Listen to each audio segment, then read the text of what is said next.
Hulikam dito po sa San Mateo, Rizal ang pagpasok at pagnanakaw ng isang sospek dito po sa loob nitong printing shop na ito. Ang ginawa ng sospek, tinangay ang cellphone ng isang staff na inaasikaso lang noon ang ilang customer. Abala ang isang staff sa pag-aasikaso sa ilang customer. Maya-maya pa, isang nakastripes na polo shirt ang pumasok. Pinasok niya ang kanyang kamay sa butas ng cashier area at kinuha ang isang cellphone. Saka dali-daling lumabas ng shop. Ayon sa may-ari ng shop, natangay ng sospek ang cellphone ng kanyang staff. Nakatabi lang daw ng cellphone ang kanilang ginagamit sa negosyo.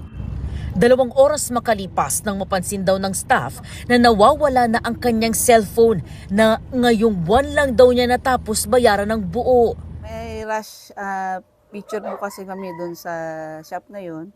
And then busy siya sa pagpipicture. Hindi niya namalayan kasi nakatalikod po siya na doon po sa maliit na butas na yun, naipasok po yung kamay nung suspect, nakuha po yung cellphone.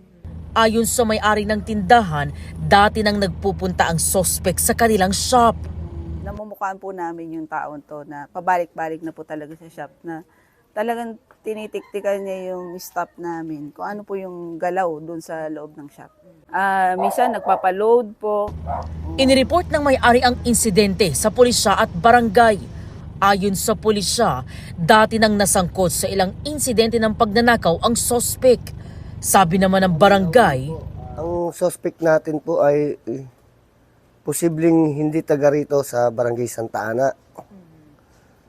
At hindi po nakikilala ng aming mga tanod. patuloy ang pagtunton sa tumakas na suspect. Sa nagnakaw ay kitang-kita yung mukha mo. At pwede ka namang sumuko. At sigurado, kilala ka na ng mga tao. Desidido ang may-ari ng shop na magsampa ng reklamo laban sa suspect. Mula po rito sa San Mateo, Rizal, EJ Gomez para sa GMA Integrated News.